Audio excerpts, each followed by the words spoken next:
Hey guys, today I'll be going over how President Donald Trump can win his re-election in 2020.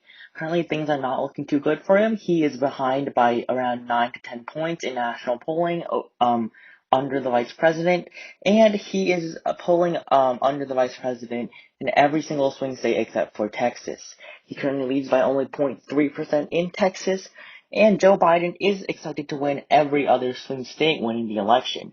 Now, I think if Trump were to win his re-election bid, he would have to provide a better response for the coronavirus.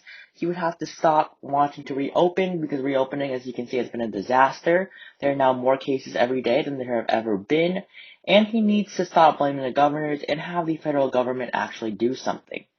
Next is he must do something about the protests. He must provide a more uniting message. He's just been threatening to send the military and end all of these riots. I think he should be more open about it. He should stop threatening the rioters, and I think this will greatly help his re-election campaign.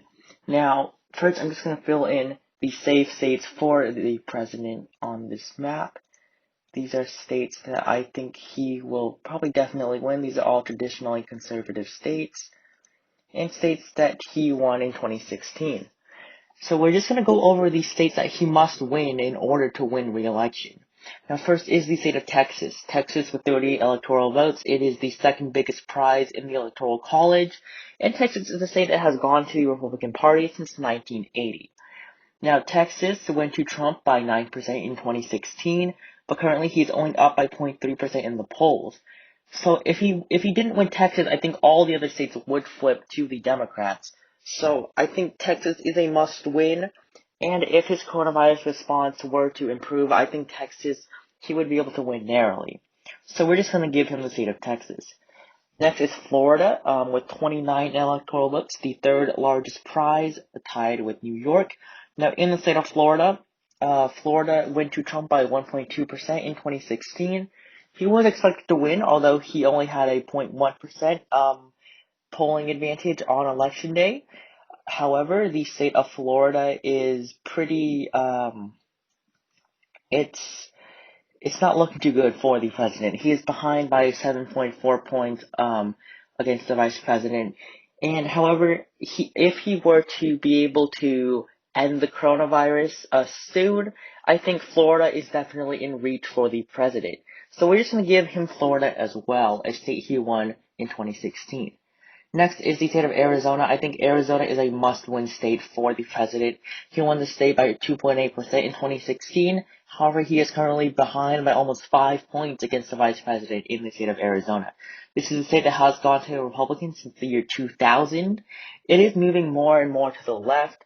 However, I think retaining the state of Arizona is important for the Trump campaign.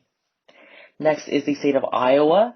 Iowa went to Donald Trump by 9.5 points in 2016 against Secretary Clinton, and the state of Iowa is important to Trump. This is a pretty red state, and it is currently in favor of Joe Biden by less than 0.3%. So I think he would have to flip the state of Iowa back into his control, and if he were to win Iowa, that would greatly improve his chances. Next is the state of Ohio. This is a bellwether state. The winner in Ohio has gone on to become the president. So, of course, in 2012, it went to Obama, and in 2016, Trump won the state. He won the state by 9.5%, I believe.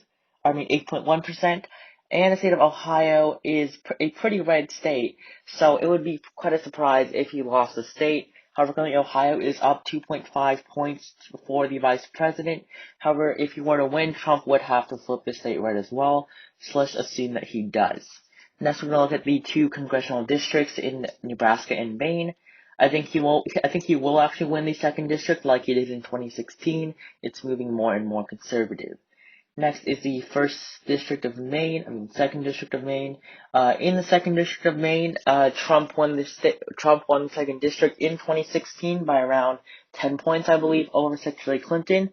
Biden may be a much more popular candidate. However, I do think Trump might be able to retain his lead in the state of Maine, in the second district at least. Next is the state of Georgia. I think Georgia is a must-win for the president. Georgia has gone to a Republican since 1996, and he won the state by 5.2% in 2016. He's currently behind by 1.3 points in the polls. However, Georgia, 1.3%, he can recover from that. There's still around 4 months until the election. And if his responses to the coronavirus and the Black Lives Matter movement, especially in the city of Atlanta, improved, I think he would have a chance in the state of Georgia. Next is the state of North Carolina. Currently, he's at 245, and winning North Carolina will put him at 260. Now, in the state of North Carolina has gone to a Republican since 2012. It went to Obama narrowly by 0.3% in 2008. However, Mitt Romney was able to flip the state in 2012. This was one of the states that Obama did not win in his second bid for the election. And in North Carolina, this state also went to Trump by 3.6%. Currently, he's down 2% against the vice president. However, North Carolina is still definitely in reach. And if his responses, again, were improved, he can win North Carolina. And he is now at 260 electoral votes. Now, all he needs to win is one of these three Rust Belt states. The state of Michigan is looking pretty Biden at the moment. It is currently in favor of Biden by 9.6%. So I don't think Trump will be able to get a victory in the state of Michigan. Pennsylvania, Joe Biden's home state, I don't think that he will win there either. However, Wisconsin, I think, is definitely in reach for the president. In the state of Wisconsin, he was behind by 7 points on election day against Hillary Clinton in 2016. However, he won the state by 0.7%. So this was the only state that polls actually got wrong in 2016. So if Trump were to have a surprising victory here again, he's currently down by 7 points against Biden in Wisconsin as well. So if the same thing were to happen, I think Trump could win the state of Wisconsin, putting him at 270 electoral votes. Against Joe Biden, I'm just going to fill in the rest of these states. These states are very likely to vote Democrat. These are all the states that Hillary Clinton won in 2016. So if we were to compare this map to 2016, Trump would not win the state of Michigan and Pennsylvania like he did last time. Of course, he won 306 last time. I think Biden, if Trump were to win, Biden would at least flip Michigan and Pennsylvania. However, not being able to flip Wisconsin. So really, if Trump were to win the election, I think his best case scenario at the moment would just be 200 electoral votes. And so, yeah, thanks for watching this video. Please like and subscribe, and I will see you in the next one.